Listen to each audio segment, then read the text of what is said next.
What's going on, y'all? Welcome back to Denvengers Part 4. Is this NBA Finals? Is this the NBA Finals edition? Yo, y'all, welcome back to the party. This has been a crazy playoff so far, and I'm not going to lie to y'all. I definitely thought that we could be here, but the fact that we are here and the Denver Nuggets are getting ready to play in the NBA Finals, first in franchise history, yeah, this is a big deal. And I think that the Denver Nuggets community, I think that everybody a part of the Nuggets culture, Nuggets community at large, everybody's really ready and amped up for this. So I'm really excited. Matt, brother, how you doing today, man? How you feeling? I'm good, man. It's going to be great. I'm excited. I'm really excited for the city of Denver for this opportunity. I'm really excited for Nuggets fans. You get to see the finals in that beautiful font, in the signage, in the arena. You get to see your arena on ABC, Mike Breen, bang, the whole thing. The stage, the biggest stage in basketball this week is in Denver, Colorado. I think that's awesome. Right. Yeah. Adam, how you feeling, man? I know obviously Adam and Ryan, lifelong Denver residents, but how are you feeling, Adam? And I'm feeling great. I mean, I'm optimistic. I'm encouraged. I'm excited. Personally, professionally, all of those different things. And yeah, man, I'm excited to get this thing started. Facts. What about you, Ryan? How you feeling, brother? I'm pumped. Was at the arena today and then got to go see the finals logos on all of the stuff in the arena. It does feel like it's gotten real very, very fast. Like we're in that purgatory for just a little bit there. But when Miami won and you knew that Denver was going to host, there was just kind of a different feel that kind of went through the building, right, the city, the team. I think like everybody's now, I think they're ready to go. And I'm really excited to see where it goes. So y'all know I'm not in the city right now. I'm still stuck in Atlanta. Have you felt the city energy? Like, do you feel like the excitement while you're in town? Like, is there anything different, Adam or Ryan or Matt? I think you see a lot more Nuggets gear for sure. And it just comes up in conversation. And then the biggest thing you see, man, is all the media. Like, there's a lot of people that are like, oh, wow, this is a big story, isn't it? Like, it's kind of taken over there. So I would say absolutely yes, you feel the energy, you feel it. But it's more just in like seeing people in Nuggets gear and the conversations you get into. Thursday will be when it hits the peak. Like, it will be down on 16th Street, downtown at the arena. Like, that's when you will really start, like, the city will kind of, I think, ramp up in anticipation of game one. And like, honestly, like, this is what's crazy is there's been all these big games for the franchises, but like, this is the biggest basketball game in Denver ever. The biggest basketball game in the city of Denver ever. So I think that's gonna be really cool to see on Thursday. Yeah, I'm excited. I'm excited for the city. The Nuggets put out a video today showing the jerseys, putting the NBA Finals logo on the back of the jersey. And I just thought that was crazy because I've seen all the greats, whether it be Jordan, Tim Duncan, LeBron James, everybody. You see them wear that logo on their jerseys. And for the fact that you're going to see Nikola Jokic and Jamal Murray and Mike and AG and KCP and Bruce and Jeff and Christian wearing that on the back of their jersey, man, I just think it's incredible. And I agree. It's just one of those feelings like, Even the NBA, by the way, y'all, I don't know if y'all check YouTube a lot, but I'm on YouTube all the time, obviously. And they have hour highlights for Nikola Jokic and Jamal Murray when they're rookies because they're trying to, like, build up this idea that they have been, like, building up to this moment. And the NBA, it seems like they're trying to advertise the Nuggets much more than they have previously.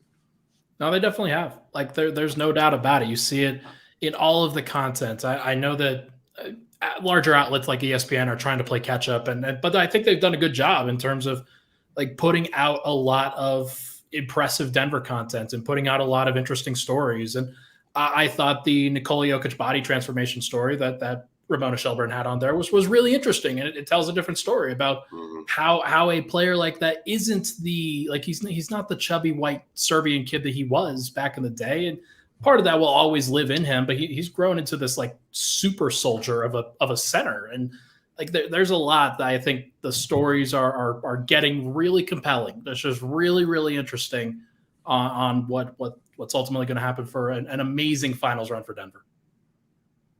Right. I agree. Yeah, it's going to be a lot of fun. I'm really excited. I'm glad that I have the fellas here with me as we get ready to talk about yet another series and do our series prediction. And I want to hear all these spicy takes that we have at the end of it as well. But let's start off with the Lakers series. We actually haven't talked since the Denver Nuggets, I don't know, what was it, 6 months ago when they beat the Lakers? Whenever that series ended, what are y'all's takeaway from the series? Like, what did you learn? Did you have any big moments that stood out to you initially after looking at that series? Anthony Davis is water. Water. And Nikola Jokic waded through him as if he wasn't even there. Get out. Get out. Get out. Get out of the top big man conversation. You're gone. It's out. Not well, honestly, I mean, Matt, you're joking, or you're not really joking, but it is, in all seriousness, there is no best big conversation anymore. And that's one of the funnier things that's happened on this, that regardless of what happens in the finals, nobody's talking about that anymore. Nobody's throwing names out. It's like, all right, there's a guy, and then there's another tier. And let's argue about the other tier, but the guy is up here. Yeah. I mean, that's it. I think the other thing is just, okay, so they come home in game 5 versus the Wolves, and they actually trailed in that game, right? Like, they had to come from behind at home in game 5 versus the Wolves. They go into game 5 at home versus the Suns. They take care of business, which, we expected them to do. Then they go into Phoenix and they just jump up and down their heads, like just stomped them in game 6. And we're like, okay, all right. Like, that's a pretty impressive focused in, locked in win. And then for them to come out in game 4 down 15 and be like, nope, you're not letting us out of here. You're not letting us out of here. You're not getting out of here. We're not in here with you. You're in here with us. And to just absolutely erase that lead and finish them that way. I had questions about this team's, like, for years, this team has been a team that, like, screws around a little bit. Like, they just have a penchant to screw around. This team is all fucking business. And that's how they've approached the playoffs. And that's why they're in the finals. And it gives them a great chance because they're coming in rested and they're coming in locked in and they're coming in with a game plan and preparation. And the Heat are coming off of a 7-game series that wound up being really pretty brutal for them by the end of it with the injuries and fatigue. And they got 2 days to prepare for the best offense of the playoffs. So, like, Denver, to me, that series showed me that this is another level of locked in. This is a different team than we've seen. This team has a different championship DNA, and they're ready to acquire the prize. Also, just in general, I think Jokic has been fantastic in these playoffs. There's never going to be anything to take away from him on this. Like, he's been unbelievable. But what the rest of the roster, the rest of the rotation has done, stepping up around him and filling in every single gap that they've needed to make this a perfect run, as opposed to a very flawed run where Denver had to struggle at various points. Denver never really has. And one of the reasons for that is, like, Jeff Green's minutes are fine. Christian Brown's minutes are fine. Like, Bruce Brown is carrying in a lot of these, like, just another level in terms of what he's reached and what he reached in LA. And, like, Michael Porter and Jamal Murray, but, like, I mean, you could list off every single one of these guys and how they've stepped up in these different spots. Jamal very well. And we kind of laughed about it on the last Denvengers. Could have won Western Conference championship MVP over Joker. And I don't think anybody would have, like, seriously questioned it with 32 points per game. But, like, there's a lot of players stepping up in these moments that we didn't know if that was actually going to happen. We didn't know if they were going to be fully ready for it. We thought they were. We thought that Michael Porter and Aaron Gordon and KCP and guys like that would be able to step up at that point. And they have, and then some. And that's been my biggest takeaway. Yeah, I mean, look, the Nuggets getting a sweep. I love that it was a storyline. I love that guys like us, first of all, we get to tell all the little stories. Because to me, that's what makes sports so interesting. Like, that really makes it rewarding, is that we get all of these little tiny details and things. So when the Nuggets sweep, it's not just that they won the series. It's that it was the first sweep in franchise history, and you missed out on it round 1, and it gave you something to look at. But it was also meaningful because that series was close. But Denver being able to pull out 4 close games the way that they did, all of which had a different personality and a different rhythm to them, to be able to pull out every single one of them and end a series that featured LeBron James in 4 games, it's truly remarkable. And to me, the layoff and all that stuff, we'll find out, how much that factors into all of this and if they look rusty or what have you. But their ceiling, their ability to make such light work of LeBron James, forget the rest of the roster, forget all that. LeBron James and Anthony Davis, it's unbelievable. This team really, I think, reached their peak to date in the conference finals. I think that was the best basketball they played of the year. And lastly, their offense has yet to be bothered in a way that matters. I think Minnesota bothered them, but they rose above the bothering to be able to put out the same output, meaning it was harder, but the results were the same. And I think with the Lakers, similar. They presented challenges.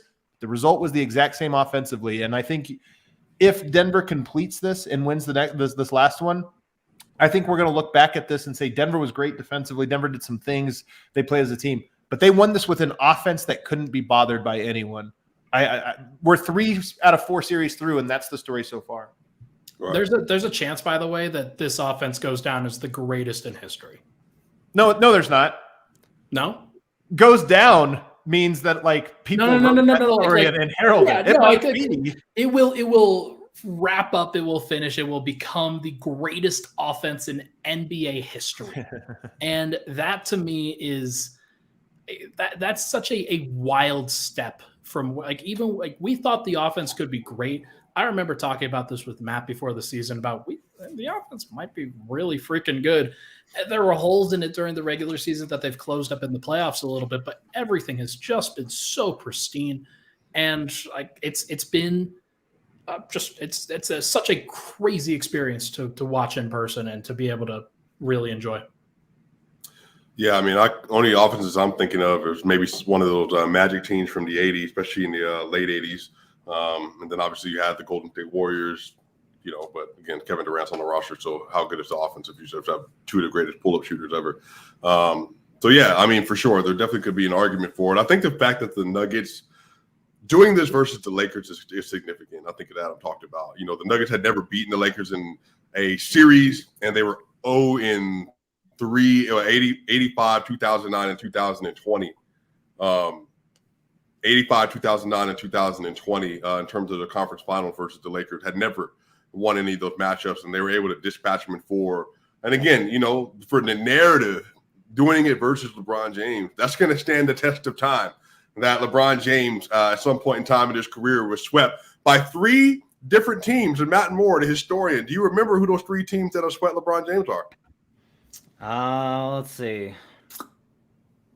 The San Antonio Spurs. 2007. Mm-hmm. The Warriors had to have done it once, right? Yep. Okay. 2018, right? Yeah, Yep. That's the 2018 finals. And then this one. Yep. Yep. And you know what those series features? 3 of the top 10 players of all time. But we'll move on from that for a later date. So here. All right. Y'all. So initial thoughts. The Miami Heat, they made it in 5 in the first round over the Milwaukee Bucks. Jimmy Butler, 56-point masterclass. Absolutely shuts out the Milwaukee Bucks. Made tip-in shots off of out-of-bounds play, spectacular play. They then play versus the New York Knicks, led by the vaunted duo of Jalen Brunson and Julius Randle. And then they get them out in 6, and then they move on to the Boston Celtics, and they get them done in 7, going up 3-0, losing 3 straight, closing out Jason Tatum, albeit with an ankle injury, and Jaylen Brown with 8 turnovers in a Game 7 because he hasn't figured out how to dribble the ball in traffic yet. And here the Miami Heat go. They dispatched the number 1 seed, they dispatched the number 2 seed, and they dispatched the number 5 seed in the Eastern Conference. Y'all, what are your initial thoughts on the Jimmy Butler, Caleb Martin-led Miami Heat? Ryan, or Adam, that works too. So for me, the playoffs to me are all about how versatile are you on both ends of the floor? How many problems can you solve? And is there a team that can solve you? And I think Miami, one of the stories for them, because I don't know that they're necessarily a great team in terms of they have one thing they do that is so overwhelming, but I think that they can solve a lot of problems. A great coach and a versatile cast of characters in particular, their 2 stars who are so versatile defensively. And so far, they've been able to mold themselves into what they've needed to be to answer every question, albeit one of them by the skin of their teeth. They barely got by. But nonetheless, they are a team that has proven to be able to find answers through their versatility to throw all these different things. So for me, the series, in a lot of ways, comes down to the framing of, do they have an answer for Denver? And are they going to be able to provide enough points to cause Denver a problem that Denver's defense has been able to solve things just enough to make their offense shine? Can Miami kind of tilt both of those things in their favor? And the versatility part, again, I don't think they're as good of a defense as some of the teams Denver has faced or saw in the regular season, but they might be more versatile and they might be able to adjust themselves to create some problems or slow Denver just enough to give themselves a chance. Yeah, one of the things you probably have to think about with this is I'm always going to think about the defensive end for Denver. I know that Denver's going to score. I have the utmost confidence that they're going to score, that they're going to find a way, that Jokic, Murray, everybody else will find a way. What I have been pleasantly surprised about, thought that it could happen, but been pleasantly surprised about throughout these playoffs is the amount of answers, as Adam says, that Denver's been able to find on the defensive end for different styles of teams, for different types of games. And it's one of the reasons why I think Nuggets fans were pretty excited about Boston not being the team that they're facing and that they're instead facing Miami. Even though Boston is very liable to make mistakes, as they proved in Game 7, they're a team that just jacks up threes, just absolutely lights it up from the outside. Whether they're actually going to make them or not remains to be seen. Miami's not really that. And that to me gives some confidence that Denver can capably guard Miami a little bit. Whether it's going to look like the Lakers matchup where they're able to find where the Lakers were able to find some different offense that was kind of surprising. Adam, I think you're very prescient on that one in the last Denvengers. Or if it's closer to the T-Wolves where they actually struggle sometimes, despite the fact that they had some interesting points that they couldn't really get to because Denver prevented them from getting to these points. I think that the Jimmy Butler, Bam Adebayo pick and roll is going to be interesting. The off-ball actions where Bam screens for a DHO on the other side of the court, that's going to be interesting. And if Denver is able to solve either of those two things, then I think Denver's margin of error gets a whole lot wider. I approach everything from a probabilistic standpoint. So it's why I'm always talking about the other side of these equations, because I'm like, well, there is this X percentage chance of this other thing happening. The Heat are in serious fucking trouble. Matt is too spicy. Here's the thing: is Matt's the one guy who's not a Nuggets fan, but he is ready to get us all on the screen clipped and shared across the internet for his spiciness. Look, they're in serious trouble. Bam can't guard Jokic. Bam, I've said this before. I said this on Locked On. I think Bam's the best defender in the NBA. You don't have to agree with that. There's lots of answers to that question. Who's the best defender in the NBA? Me personally, I think he's the best defender in the NBA. Can't do anything with Nikola. Again, Nikola just moved through AD like water, and Bam's smaller. There's no good option here. And the thing is that Spo knows it. And there's this idea of well, he's got to figure it out. He figured it out versus Giannis, and he figured it out versus the Celtics. And I'm like, those teams are way easier to solve if you have the right personnel and you have the right approach. And you shoot 45% from three, you can absolutely solve these problems. Sure. One of the things here is if you say well, Matt, can the Heat win? Is there any way the Heat can win? Sure. If Caleb Martin keeps shooting 50% from three, Denver's going to be in some trouble. If Gabe Vincent keeps shooting 45% from three, Denver's going to be in some trouble. But you know what? They can win anyway because, like Adam's talking about, the offensive bar is so high. The highest offensive rating that the Miami Heat have allowed and won the game in this postseason is 119.6. The Nuggets' average offensive rating in the NBA playoffs is 119.7. They literally have a higher average rate than the highest rate that the Heat have allowed. Now, can the Heat slow them down? What are the mechanisms that you do? And this is one of the things that we talk about. We talk about coaching. there are like Spo is amazing. He is incredible. He's the best coach in the NBA. Absolutely there. But when we talk about it, the conversation, when we talk about great coaching, here's what that actually means. He switches, he plays young guys, and he throws zone at them. That's really what people are talking about. Is this an anti-Spo take? No. Oh, okay. I was like, no, hold on. It's actually an anti-Nick Nurse take. Best of luck to you, sir, by the way. The wildest stray you could have possibly. I can't wait for the zone defense that Embiid's going to have to play there. It's going to be great. So anyway, we're going to throw zone at him. Okay, Denver's the #1 offense in absolutely shredding zone. The Heat in Game 7 switched on more pick and rolls than they ever have. They waited until the perfect moment and switched versus the Boston. You can't do it versus Jokic. He obliterates you in like 17 different ways. And Jamal Murray, by the way. And Jamal Murray. And Aaron Gordon. I've spent the last day like praising Miami and talked about all the ways that they can win. They're like, if you told me I need you to make the case for Miami, I can do it. I believe that you should have like respect for the opponent. Like both teams made the finals. Absolutely. This is still an 8th seed. This is still an 8th seed versus the #1 team in the playoffs with the best margin for victory, with home court, where they're undefeated. And, by the way, Adam kind of brought it up, the whole like, is it rest? Is it rust? Is it rest? Is it rust? Here are the stats. When you are at home and you have more time off before your opponent in Game 1 of the finals, you're 7-2. When you're on the road and you've had more rest than your opponent, you're 1-8. Guess what? The better team wins Game 1. It's not rest. It's not rust. It's just who's the better team. The Nuggets are the better team. They're going to win Game 1. Whoever wins Game 1 of the finals, the odds go up way, way up for them to win the series. This is a great matchup for Denver. I think there's a lot of teams. Miami might have had a real chance versus some other opponents. They have a chance here, again, if Caleb Martin continues to shoot 50% from 3. But Denver is in a position here to control this series and keep it on script, which they've done throughout the playoffs. Real quick, Swipa, because I know we're going to get into a lot of the specifics. Right now, we're starting big picture, right? And then we're going to get into some more of the specific battlegrounds. But one big picture thing I think is important for this one, I also think the playoffs whittle you down and eventually reveal, like, the truth of you as a core of a team. And sometimes that you come up short. Denver right now has not been whittled down to that. Nobody has forced them to peel off all the layers and see what they're truly made of. They just haven't been pushed. They haven't trailed in a series yet.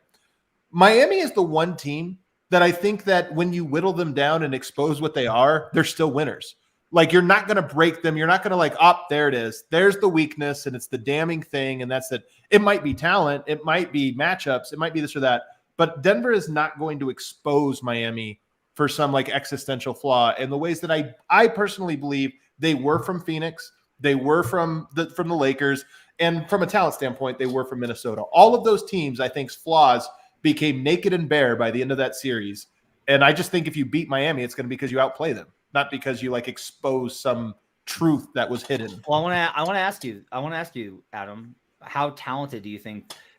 Not team performance. I get what you're saying in terms of how the team, because we talked about this on today's show, right? About like the Heat's level of execution being the best the Nuggets have faced, which I agree with you. But I'm talking about personnel.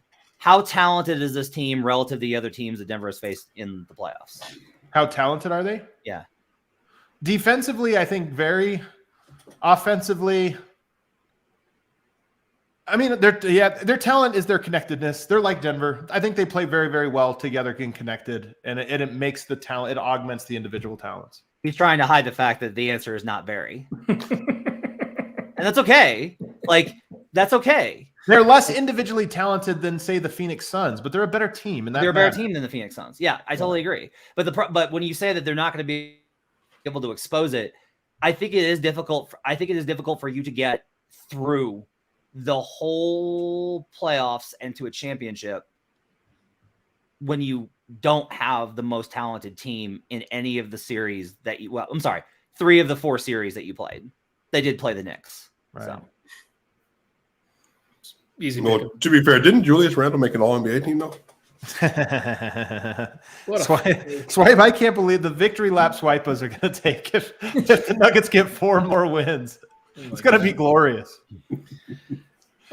Jamal Might Murray, last the whole summer.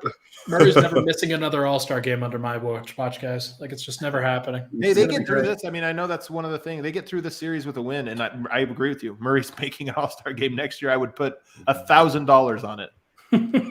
Matt's like, nah. We're gonna be right. We're gonna be right back to where we always are. There's no like, way. And it's gonna be like, but the playoffs. It'll be like, it doesn't matter for the season. No, he's a better player now than when he just is a better player. And like a lot of these guys, I think, are better players for this experience.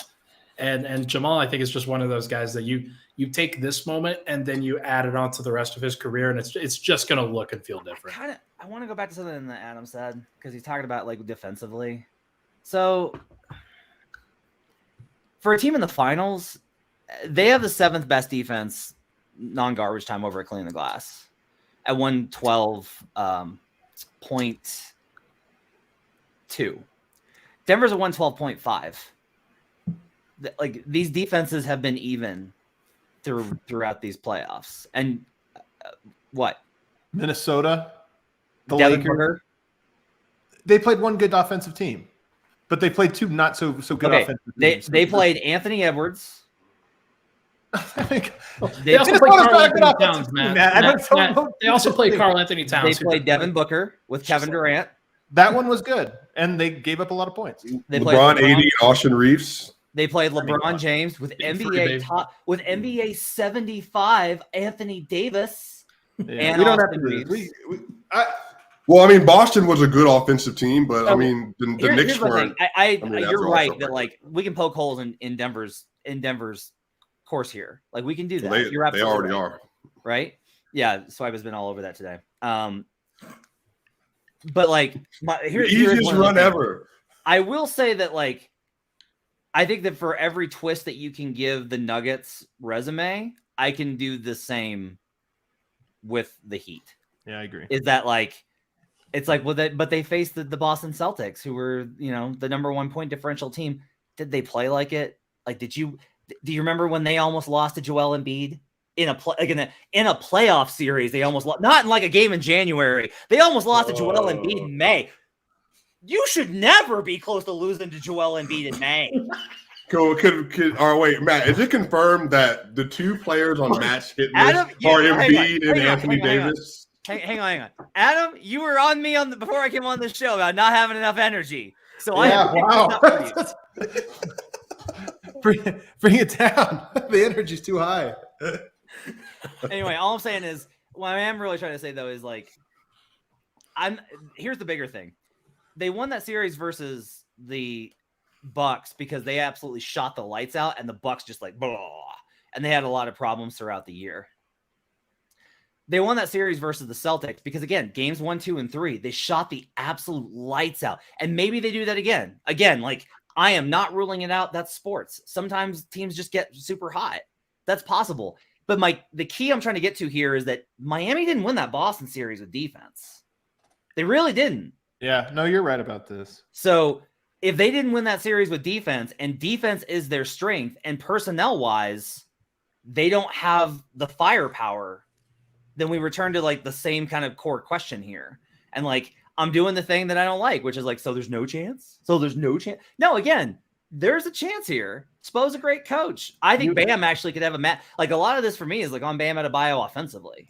Like, that's one of my big questions is like, what's Bam Adebayo going to do offensively? Because he's about to get wrecked on defense. Yeah. I'd like to point out that Boston was a worse defense during the playoffs than Denver has been so far. And I think that Boston has showed serious holes, and they're just not the team that, like, I think everybody thought that they were going to be. Like, they're just an immature mess of a team. And that sucks. But Denver, like, they absolutely have, like, way more to give on the defensive end than a team like Boston does somehow, some way. I did not think I would ever say Ryan, I figured it out. Matt, you've been watching Patrick Mahomes highlights tonight, haven't you?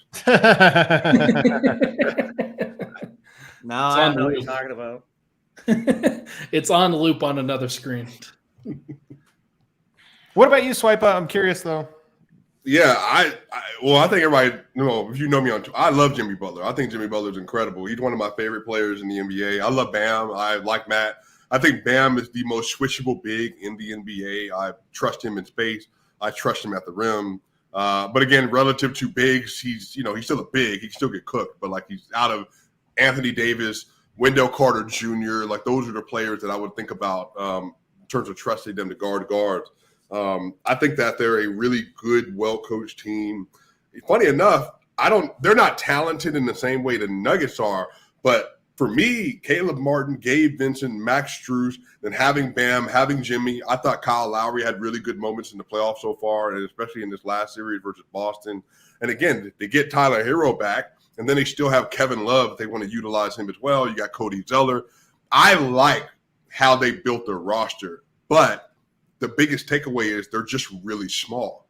They're not a big team. And like that's a flaw when you're playing a Nuggets team that is loaded in the front court. And they don't play anyone in the rotation smaller than 6'4", and their 6'4" player in Bruce Brown plays like a center.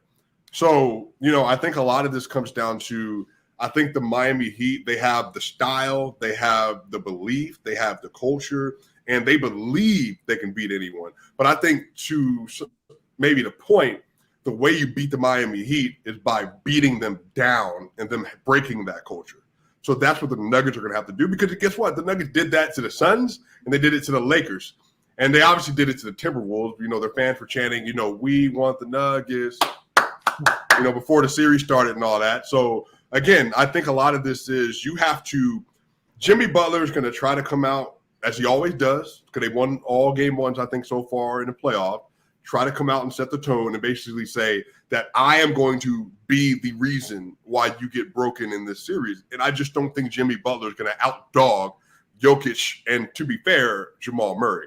So, but again, I think that is going to be a challenge for them. And I think that they're going to present a lot of issues. I don't know how much they're going to use the zone versus the Nuggets, but the fronting they did in the regular season versus Nikola Jokic, if they want to put him in the post and all that kind of stuff, they're going to do that. But the Nuggets are not in the regular season anymore. They're not just going to leave Joker in the post for you just to try to front him. So I would say we're going to talk about this next. The Nuggets have way more advantages that the Miami Heat have to try to solve than the Nuggets do to try to solve any disadvantages they have because of the roster. I agree with that. Yeah. I want to ask this question, I guess. Do you guys think that, who do you think is the best player on the Miami roster to guard Jokic while Bam is roaming? Do they have somebody that can actually do it? Or is it just going to be kind of piecemealing, whether it's Jimmy Butler, whether it's Kevin Love, Haywood Highsmith? Because I'm thinking they had PJ Tucker last year, and that would be a pretty good guy to have in this kind of series, just to be a very physical, just a beast of a body that can't really be moved. Even Jokic could struggle to move him a little bit. He'd figure it out. But I'm very curious, who would each of you pick to fill that other spot to guard Jokic? Matt? I think that Spo knows he's going to have to try a lot of things. I think they'll try Love. I think that'll fail. I think they'll try Highsmith. I think that'll fail. I think eventually it's just going to have to be Bam. Honestly, part of this, and this is Lowe talked about this on Low Post with Pelton, about how Bam's not great as a weak side rim protector. Yep. So it's not Anthony Davis coming over to crowd. It's not a massive Gobert coming over from the other side to block on those shots. It's just not the same kind of guy. I think I am curious to see if they will try Butler. Just from a Butler tries to just power through it. I don't know that Jimmy's going to have anything left in the tank if he has to bang with Jokic for any long period of time. Their offense, even with Caleb playing the way that he has, he's been phenomenal.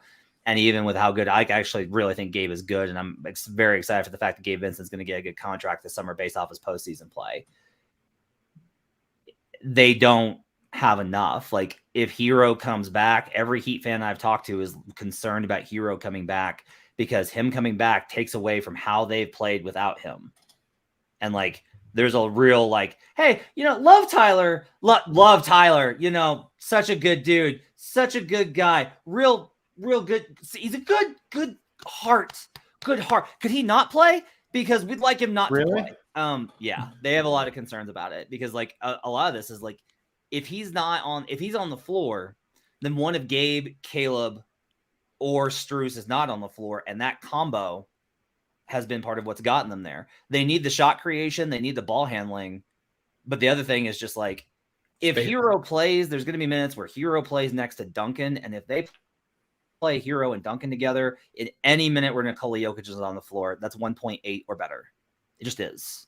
Like those guys just can't handle. I mean, Duncan played great defense versus the Boston Celtics. F it, I'm chucking it offense, but they'll have a much harder time versus what Denver brings to the table. So I think they'll try a lot of things. The fronting strategy is probably something to look at just because like a lot of this gets into the question of, again, like if you look for how does Miami overcome this, I don't even necessarily think it's through tactics and strategy. I think it's through technique and effort. It's like, yeah, no, like most teams would fail fronting Jokic, but they just did it at such a high level and were able to contest those passes, and the Nuggets couldn't get those passes clean, and they failed in that regard, and that cost them big time offensively and turned the ball over, which like that's a big part of the series to me is the turnovers. That's like I always come back to that. So for me, it's a broken record thing. But more than ever, this is a huge part of the series. It's just like that's how Miami's going to try and live. Miami is a better transition offense than Denver in playoffs. That's really hard to do. Denver's transition offense is elite, and it eviscerated the Lakers. If the Heat are able to force turnovers and keep Denver out of transition and score the way that they have in this postseason, then that gives them a little bit of an advantage, but that's going to mean things like denying Jokic the ball. I just, at this point, Denver has proven to me that they have shown that they're like, oh, you're going to do this? Okay. Not only do we have an answer, we have 7. Like, oh, you have a problem for us? Is that what you have? Is it, oh, you're going to put Rui on us? Oh, is that the move? Not one answer. They have 7 different mechanisms out of every combination because of how Jokic is playing right now for them to solve whatever. So like the answer to, what is the best strategy for them? It's going to be a mishmash of everything and hoping to God that something works. First of all, I agree with you about Adebayo. I think that he's not the best rim roller like roamer. I don't think that is where he's at his best value. So I think that one limits things. But I also agree with you that I don't think they have a good answer. I don't think there's a natural, this is what they're going to do. Here's my crazy one. It feels crazy to take. You guys are going to laugh at it, and it's probably wrong. Kyle Lowry? No. It's not about guarding Jokic. It's about guarding the Nuggets. Like, Jokic is going to solve the equation, right? So can you guard the other guys so that you make them a little bit more one-dimensional, and that's namely Aaron Gordon. So I do wonder if a Zeller could be a guy that they try to stick on Jokic and play Adebayo off of him. Now, they have played together, regular season and playoffs combined, 0.6 minutes together this season so far. So it's literally not an option they've gone to before. I'm guessing that comes on inbound plays. Like, they probably guarded 2 inbound plays with that lineup. But to me, I look at it and I go, if you're trying to stop Aaron Gordon, you need to have a big body. And you're not, if that's the punch you're trying to mitigate, it might make sense to say, hey, put Bam on him and then use Zeller as the long body that comes over to double and cause issues and get in passing lanes. Again, I don't think it'll work. But well, Adam, Kevin Love, pick and roll. Remember, that's the Detroit Pistons did do that with Jalen Duren and James Wiseman for a second. And it worked for a while because they used, obviously, Wiseman as a vertical spacer in that. And obviously, Bam's a good enough passer. So, I mean, if they wanted to try it, I could see a path for them trying it. I just want to congratulate myself on not being the first person to bring up Cody Zeller. Good job. Good job. That was like whoever had plus-ons on that got that. That's Look, I love Zeller. I'm like the guy on Twitter that's constantly talked about him.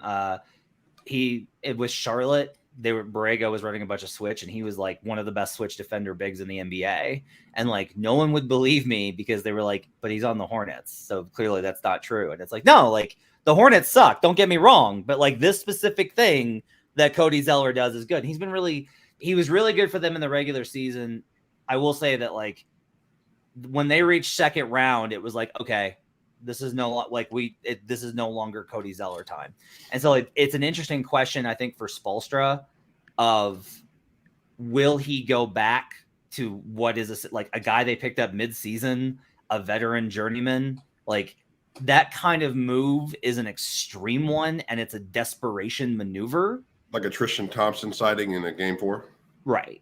Like it's like that is it is a heavy like we are at such a disadvantage. We have to get complete. And somebody noted this in the chat. Like the offense then I think has real problems because Bam is not a great floor spreader. So their offense, that offense that I just mentioned with those two bigs would be atrocious. I mean, it would be horrible. But right. So like, and then the question there is just like, okay, what happens then? All right, congratulations, you've taken Denver from a 120 offensive rating down to a 115. Unfortunately, yours is a 95. I mean, you're hoping. Here's the thing. I think the adjustment I just talked about is not one you win a series with. I think it's one you win a game. And I think the Rui adjustment, by the way, is a move that you win a game with. And they didn't. Denver still pulled out the game. But to me, it's just about, can you give a look that's so shocking and so different that it takes a quarter to adjust to, and maybe that's enough to tilt the odds in your favor. So, again, it's not something I just think there's one coach in the NBA that's not afraid to try something as crazy as that, and it's Spoelstra. I'd be like, hey, why not? Let's see. I think you're absolutely right that like it's if looking at all options, a double big lineup is maybe the best one. Honestly, some of this like they actually put Bam on Jokic and try and put Zeller on Gordon and have Zeller be the weak. That's how I explained it. I think it's actually better in that configuration. Yeah, we'll see. I mean, could be like maybe Omer Yurtseven gets a look. Maybe Haywood Highsmith gets a little bit of an extended look. But I think the fact is that the answers that they're going to have to like seek out here are so far away from where they would want to have stretched in this particular playoffs. And it's something that like they weren't game planning for Jokic. I think that they probably could get away with what we're talking about against Embiid, but they weren't game planning for this. And not having some of those other answers is going to be a pretty big issue for them. Not to mention the more they continue to load up onto Jokic to try to stop him, like it's just going to make it easier for Murray to get to where he needs to go. And like Murray's averaging 28 a night. Like it's not like he's like just a guy that they can throw Gabe Vincent on and it's going to be perfectly fine. Like they're going to have to work on him just as much as they're working on Jokic, and maybe not as much as they're working on Jokic, but like there's two pieces to this. And then if you overload on one, then like if you overload on both of them, then you're leaving 3 on 1 on the rotation players as well. Do you think Gabe Vincent will stay and that's a starter, or you think Kyle Lowry comes back in because of what you just said? I mean, I think that Murray's taking advantage of Kyle Lowry too. Like that ain't a question in my mind. Like I don't think that they have a lot of great defenders on Murray either. You know, a funny thing though about that question, I don't know if you caught this today at the presser, Ryan, but Michael Malone was effusive in his praise of Gabe Vincent. Very. In a similar way that he was effusive in his praise of D'Angelo Russell. Very. And it makes me think sometimes Malone is almost trying to give the guy that he wants to play. The one that got me was when he was like, okay, Caleb Martin, like some could make an argument that he could have won Eastern Conference like champion MVP. Yeah, that was a great one. Just the way he's doing. Like they should probably continue to run things through him and just try to showcase that a little bit. I think Denver's going to be okay regardless. Yeah, I mean, there's not a lot of great options. I've talked to some of the Heat people. Kevin Love definitely could enter the starting lineup again. But then if that means Bam's on AG, then Michael Porter Jr., Jimmy Butler. I don't know how they're going to transfigure that.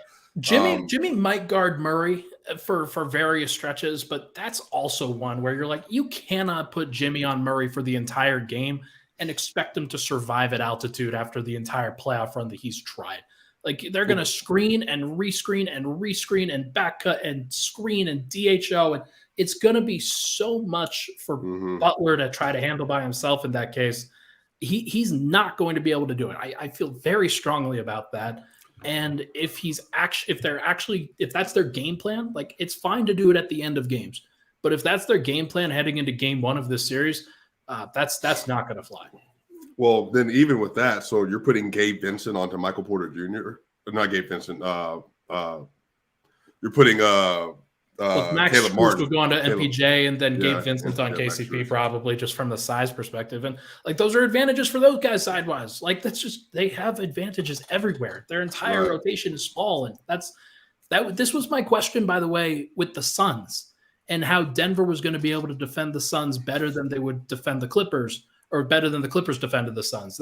This does matter. All of these, like, they might seem trivial. They might seem like a little bit of small details here or there, but Denver has size on both ends of the floor that I just like. Boston was a big team at various points, but not in the way that Denver is, I don't think. Mm-hmm. Well, on the other side of this, because you already mentioned, some of the things about how they're going to guard the two-man game. So you do suspect, Ryan, at some point in time in the game, they're just going to say we're going to put Butler and Bam on Jokic and Murray. Do you suspect, because the Miami Heat are a heavy switch team, and the biggest question that I think I have defensively for the Heat, do you expect them to continue to deploy that switch technique, or do you think that they're going to just do a lot of showing on Murray? Are they going to go to drop coverage? How do you all think they're going to defend? I think if you have Butler and Bam guarding Murray and Jokic, then you can switch that and feel okay about it. It's not going to be great. Like you're still going to have, like, Jokic is going to get some post ups, and that's going to be a nightmare for sometimes. But if you're just trying to switch something late clock and have somebody ISO against Butler or Bam, that's probably Miami's best case scenario in late game defense. But throughout the game, like, you're probably not going to be able to switch that a lot, because Denver, they're slipping screens all the time. They're back cutting all the time. They'll set stuff up to get easy baskets. It's going to be relatively simple on that front for Denver to try to navigate it.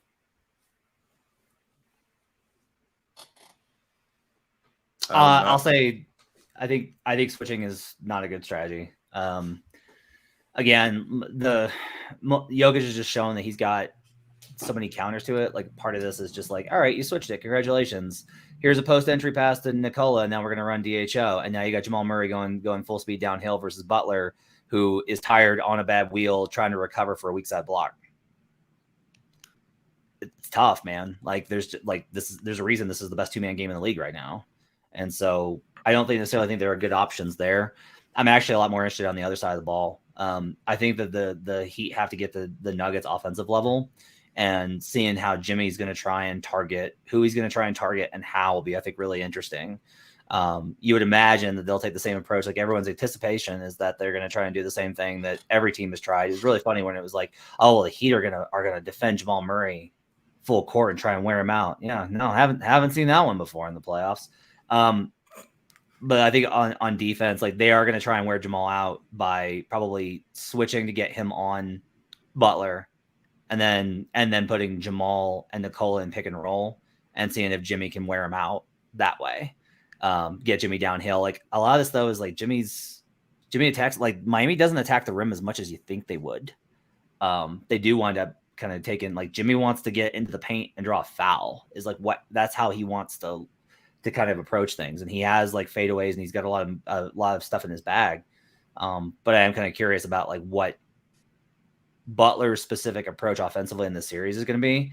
I'll note that during the Bucks series, he averaged 38 points per game, in part because he had the 56 game. Since then, he's averaged just 25 points per game in the playoffs since that first round series.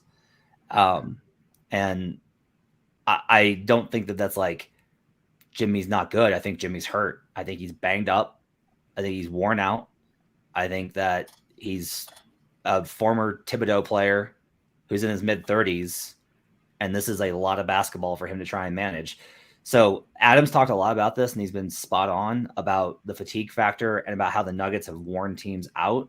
I think they're in another battle like that in this one. That's one of the things that Miami wants to do, is they want to be like, we're tougher than you. Like, there's that Spo quote that I thought came out today. It was amazing, where it's like, suffer until success comes. And that pain tolerance, I think, is really interesting, just because the Nuggets have played so well to put themselves in a better position for short-term pain. They played their guys to the bone. They went to a 7-man rotation by the end of the Lakers series because they could, because they were like, if we win this one, then we're off for 10 days. And so, like, that whole equation, I think, is really interesting. I'd be interested to hear both Cam and Adam's thoughts on that. What do you think, Adam?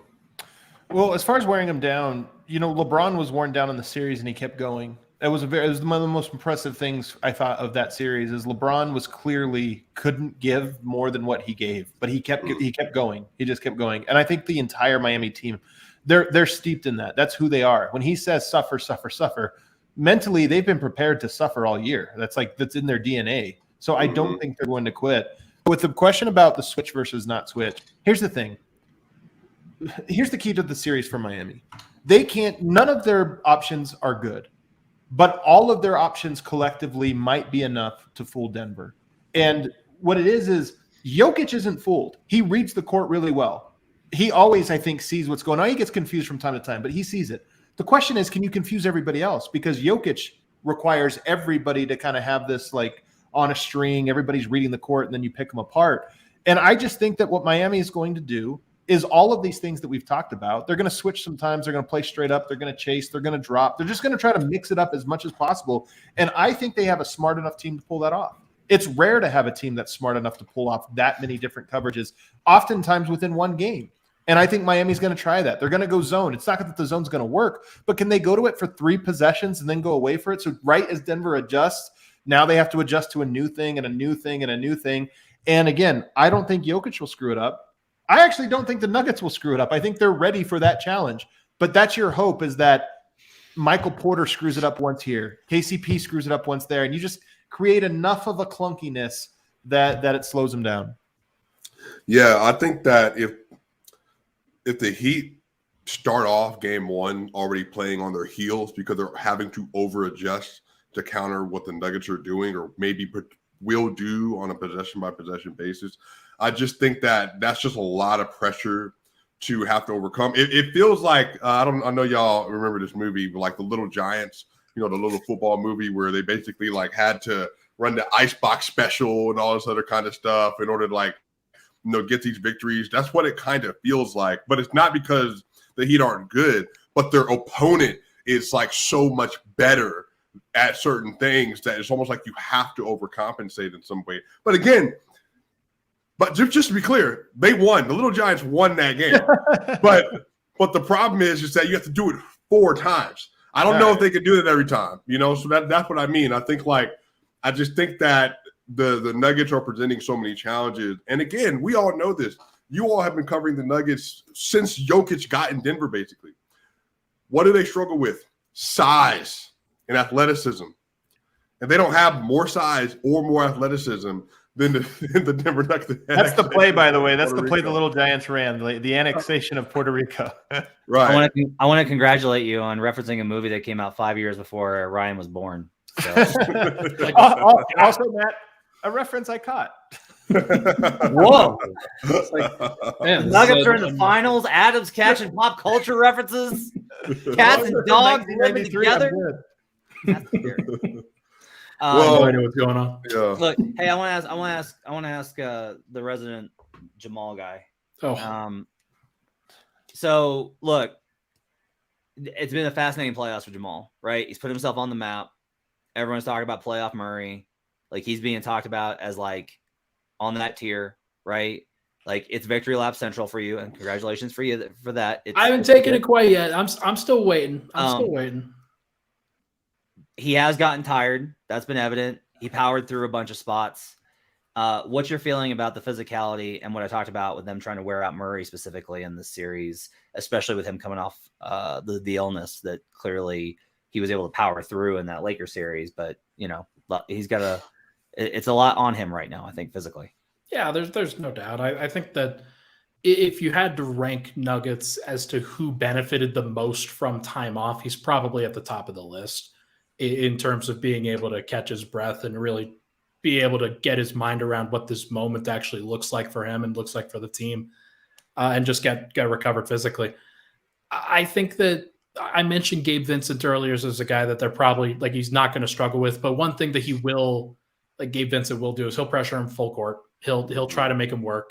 That's a guy in Gabe Vincent that they don't need Gabe Vincent's offense in order to win the series more than Denver needs Murray's offense. So you can use Gabe Vincent's energy on things like that. I do think that with the propensity that the Heat have to go zone, with the physicality that they play, there are going to be some times where Murray's going to have to get off the ball again, more so than the Lakers series where they didn't really have anybody to really pressure him. Like, Schroeder was fine, but nothing special. Nickeil Alexander-Walker and Josh Okogie and guys like that were a little bit different to the previous series, just big athletic guys.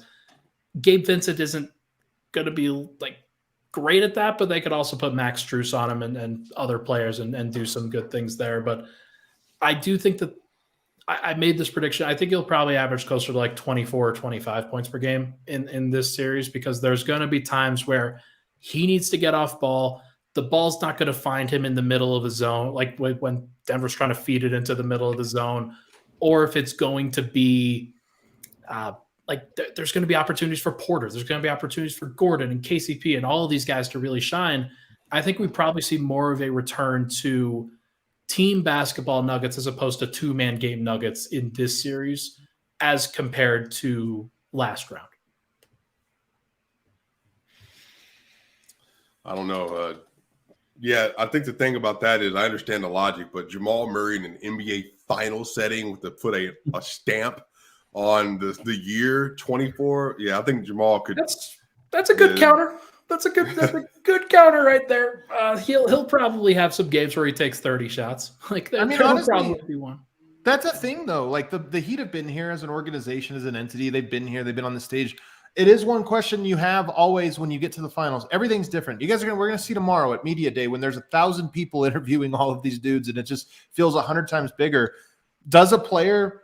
Michael Porter has fit in. He hasn't forced things. Does he force a little bit more because it's his moment? And here we are. Does Jamal Murray, to your point, feel it a little too much? Or try to get himself going a little too much just because all of the atmosphere just makes you feel a little bit something special? It's a real question. The Nuggets have gotten to this point because they've been so disciplined on offense and played connected, and it's very, very, very easy to fall out of that rhythm. And if you do, Miami will take advantage of it. For sure. So can everyone give me one or two if you want, because I know some of you might have two. One X factor for the Nuggets, one X factor for the Miami Heat in this series. X factor for the Nuggets for me is Aaron Gordon. I think this is a great series for him. It's actually, I think he's the most unsung guy that, in terms of can this matchup, when their default lineups, can it be a great matchup for somebody? They love to play small power forward. They just love it. They have sometimes Caleb Martin. To me, and I argued with people about this today, Aaron Gordon murders that type of player. It's not that I love Caleb Martin. I have a lot of respect for him. I love that mold of player. I like his game. I like everything about him. Aaron Gordon is great at punishing you if you're not as strong as him, and there's very few players that are as strong as him. In fact, I don't think there's any that aren't his size. There's no little guy that pushes him around. He's big. So to me, I think offensively, he can be one of the guys that really breaks them, really puts Yoke's going to occupy Bam and occupy so much, but he could be the guy that's just grabbing rebounds, drop-offs, rim runs. First of all, think about it. Jimmy Butler, I think, could match up on him. You get a cross match because you get out in transition. Forget the fast break point. You just get Gabe Vincent matched up with him in transition. Nuggets know what to do about that. They know exactly how to take advantage of that. So I think this can be a great offensive series for Aaron Gordon. And then defensively, this is the one everyone's going to clip and throw back at me. I think he's a good matchup for Jimmy Butler. And I know that the Heat are good at finding a weaker matchup, but I actually think it's the mold of player he's best at defending, and I think that it could be good. I think there's a chance that this is a series where you look at it and you go, and it'll probably be accredited to him being tired. Like if Butler plays poorly in the series, he was just tired. He was just worn down. But I think there's a chance that it's like, no, Aaron Gordon that's the type of player he's best at defending. So Aaron Gordon to me is the two-way X factor in this series. Anybody for the Miami Heat? I mean, is it too easy to say Tyler Hero just because of what a wrench he could throw into the series if he comes back? I wasn't going to say Tyler Hero, so I think you might be the only one that says that. So you can elaborate. I mean, he's just an X factor in terms of I'm not picturing him playing in the series, and then if he does, right, who knows what that means? So, right.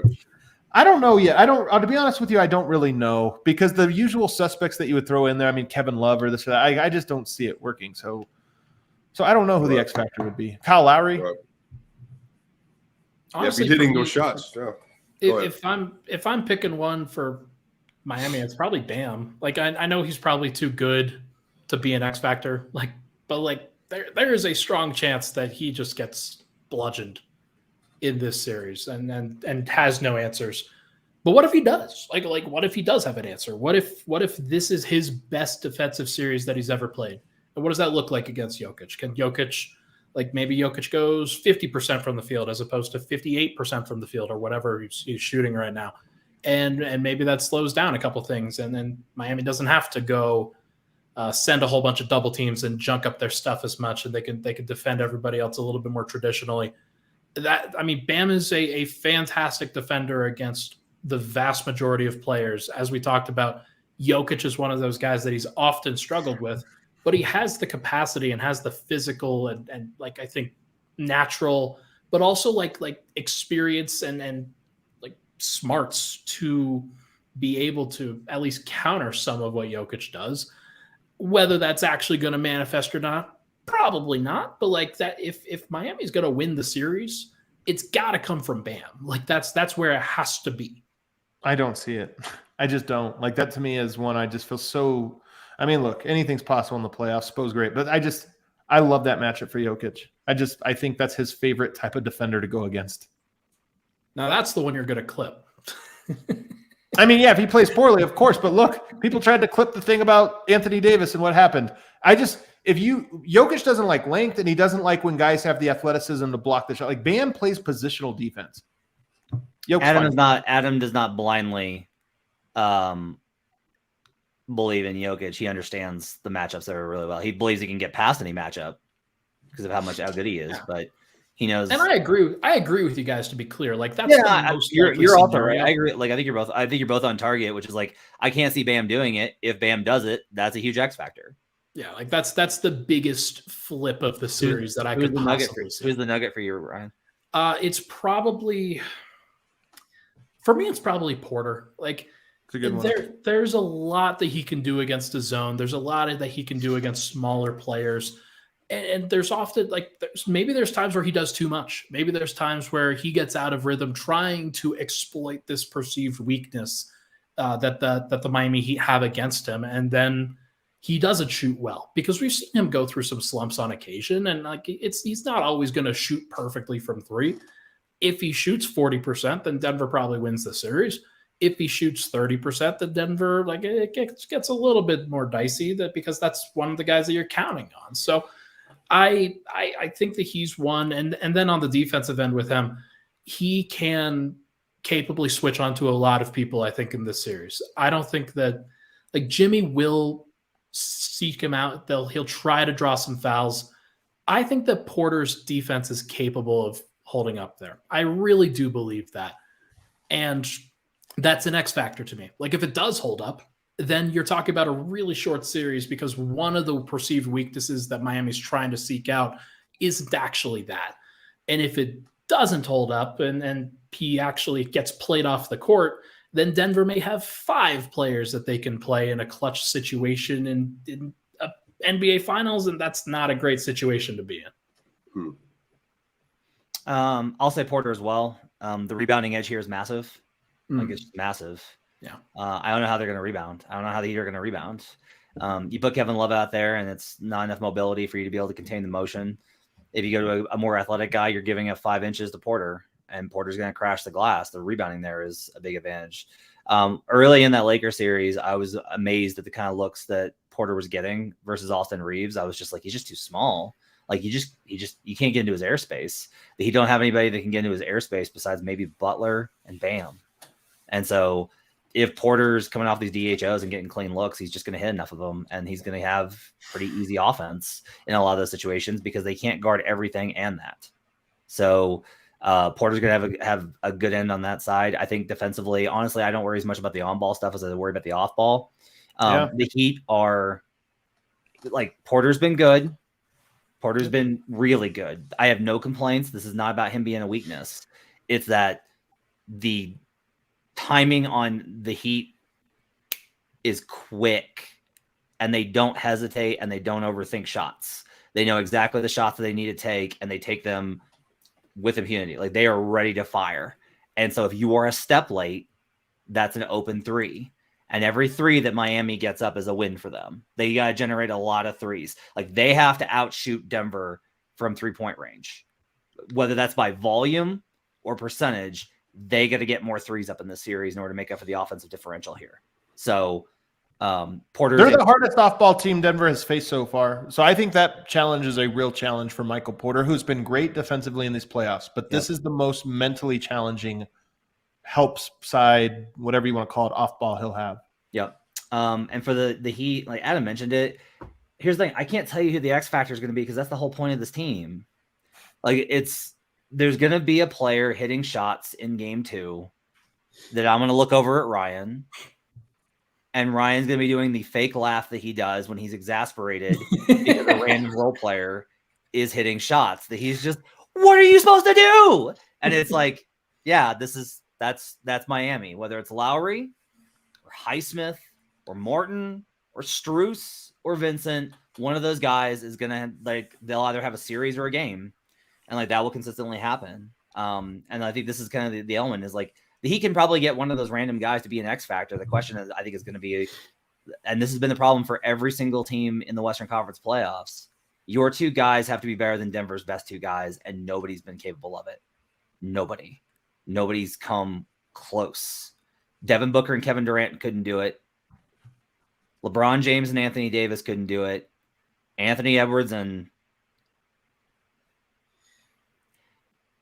NAW couldn't do it. Rudy, maybe was Rudy the second best player in that series, Adam? I think so. I think so. Yeah. Easily. Rudy played good defense against you. Yeah. Rudy, I'm telling you, Rudy is poor Rudy, man. Yeah, it's rough. Ant and Rudy couldn't do it. And so like are Jimmy Butler and Bam Adebayo great players? They absolutely are. Can they be better than this team under these circumstances off a 7-game series with Denver having home court? And that's what this gets into. The Heat will have an X factor. I don't know who it's going to be. The question is whether or not it's going to be a big enough of an X factor. If it's going to be a black swan event, big enough to switch the series. Yeah, well, quickly, I think the X factor for Denver for sure. I think MPJ is going to have a lot of opportunities, offensive rebounding, defensive rebounding, second chance opportunities. Is going to be really big in this series. Again, he's going to have Max Strus, Duncan Robinson. You can have Caleb Martin, sometimes Gabe, sometimes Kyle, sometimes Jimmy. He has a matchup advantage over every single one of those players with his height. And then on the other side, I don't think there's one player that beats the Nuggets as a tertiary player, but I think a player that can do this consistently if he can, Duncan Robinson. He's shot really well in the playoffs so far, really, really key shots in every series. His defense has actually not been as bad. Again, they haven't played against a guard that can consistently attack them. Jalen Brunson did, and Jalen Brunson averaged 31 points in that series. He just didn't have his second-best player able to show up because of injuries or whatever else it might be. So, again, I think Duncan might be the X factor. All right, money time, y'all. Series prediction, and I'm going to start with Adam, then we'll go Ryan, and then we will go Matt. Series prediction. Adam, what do you got? I got Nuggets in 5. I really like this one. I have a lot of respect for the Heat. I think they're a great, team. They play connected. They play all the ways. I just like this matchup. It almost has more to do with matchup than anything else. I think it favors Denver in a lot of. I think there's a lot of avenues to Denver winning this one. They're going to have to shoot the ball well, and the rest factor is kind of big. The finals factor, I think, is probably bigger than we're giving it credit for. Just the fact that. All I've ever heard from people is that the finals are different. They're just different. They feel different. There's more people. It's the way they do media is different. The way they the times are more controlled. There's just the rhythms are thrown off. We know that Yoke is a rhythm guy. He does the same thing, right, every day, and that's a big part of it. I think he's going to have a new routine in this finals, and that's going to be a thing that's just like a bunch of little things like that. But at the end of the day, I think the Nuggets match up extremely well with this team. I have a lot of respect for Spo. But you can only, play the hand you're dealt, and there's only so many moves I think they can make. So I think Denver wins this one in 5. I don't think it's a sweep. Sweeping's too hard to do. That's reserved for just teams like the Lakers. You can't sweep everybody, guys. There's only some teams. But I think Denver gets this one done in 5, and here in about a week's time, we're celebrating the first ever NBA championship in Denver. I really want to predict a sweep. I don't think I can for a lot of the reasons that you mentioned here, that things just get real weird. And in this environment, basically everybody in Denver, it's their first time except for KCP and Jeff Green, if I'm not mistaken. And they'll be able to rise above that. I feel pretty comfortable that there's a lot of teams that went to the finals for the first time, and they ultimately won. And sometimes you lose, sometimes you win, but I do think that the talent disparity here is just so vast, and that Denver having the best player in the series, having a second guy that has capably stepped up almost every single night, and then having a bunch of different options that you can always go to and always feel like when the timing is right that they will make their mark. I think it's probably Nuggets in 5 too. I think it would be nice for it to be Nuggets in 5 so that Denver fans would have an opportunity to celebrate that in their own building. And that the team that, like, the Nuggets, they just, it feels like a team of destiny. I know that Miami probably feels like a team of destiny too, but what Denver's done in these playoffs is so far above what anybody else has done from a statistical standpoint. And they've taken care of business at every single turn.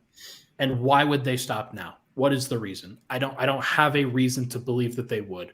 I believe in Jokic. I believe in Murray. I believe in the vision. I think that they get this done in 5.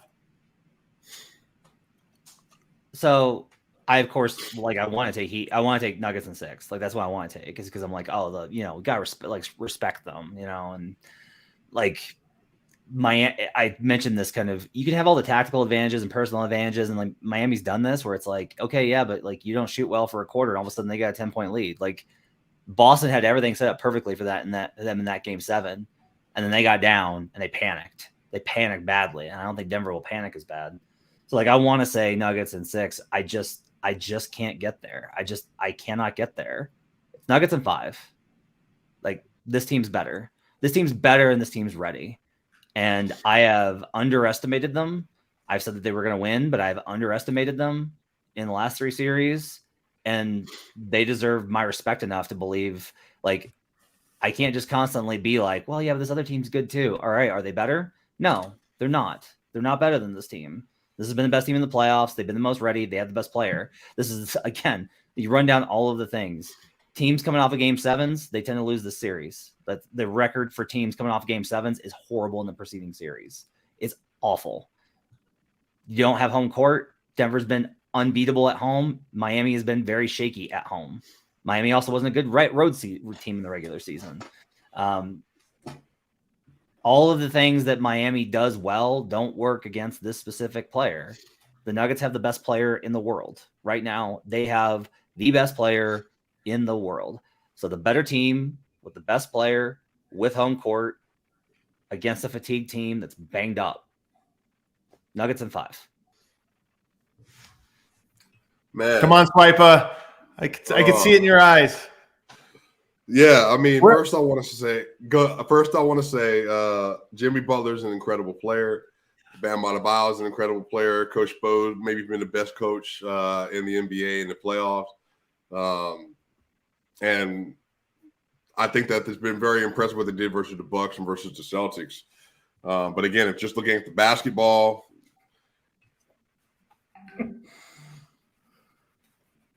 yeah, that's what I've been doing the last few days, trying to figure out the series. Yeah, I feel most comfortable saying Nuggets in 5. And yeah, I think that's – but again, this is like – I want to see what happens in the series. But again, if the Nuggets play their brand of basketball, and if Jokic, Murray, MPJ, Gordon, KCP, Bruce Brown, and that 6 especially – with Jeff and with Christian, and they're able to do what they need to do, man. Yeah, I mean, there's sweep potential, but I think Nuggets in 5 feels about. I want to ask this question. Yeah. How, if I told you that the Miami Heat won this series, are you shocked? I think that's a legitimate question to ask here, given our confidence level in the Nuggets on this Nuggets podcast. I will go ahead and say that I would not be, just because I just saw Miami beat the odds. And if you just tell me, like, yeah, no, Caleb just kept bombing. He just shot 50% from 3. But Matt, I was shocked that they beat the Bucks. I know, but like, I was shocked that they beat the Celtics. You know? So I'm asking you now, would you be shocked if they beat the Nuggets? I would be. I'd be pretty surprised. I mean, I like I said, there's just a lot of avenues I think for Denver. In this Yeah, the one. Nuggets would have to really fall apart in a lot of ways, and the Miami Heat would have to shoot 45% from three again, which is possible. I mean, even right. That's all. That's all I'm trying to say here is like it isn't. It's to me, it's an interesting question. Like we're in agreement on all of the things. Like we're not. This is not a contentious pod. Yeah, right? I would be shocked. I think there's a very fair statement that Denver was just ready for this moment, and neither the Bucks nor the Celtics showed any sense of readiness whatsoever. Just never at any point during this season did you have any belief that the Bucks or the Celtics would actually be ready for this moment in the way that the Nuggets have shown in these playoffs. I think that every team has been mid in the regular season. Every team was mid, every single one. And there was only like 2 teams that had stretches during the regular season where you could see them actually like rising above that. One of those was Denver. And maybe one of those was Milwaukee too. But like there were a lot of reasons to, I think, question what those teams actually were and why like those teams actually were favored in the first place. Well, we haven't talked about the bench, by the way, and I don't. Maybe we don't have time now, but I do like Denver's bench has not been a drag on them for most of the playoffs. I mean, there was games 3 and 4, I think, of the Sun series, the only ones where they were a real drag. It could be the series. Like they have talented players, and it could be that this series, that bench like struggles so much that it puts a strain on other parts of the series. So that's one avenue, I guess. But again, I'd still be shocked. Same. Yeah, Jimmy Butler would also too, I think, have to be playing near Jokic's level, if not outplaying him, I think, for the Heat to win this series. And I think with the momentum that Joker's kind of gathered right now, that would be the most shocking thing. Yeah. It feels like Denver's time. But Sick. I'm sure Heat fans are on their podcast saying, yeah, feels like Miami's time.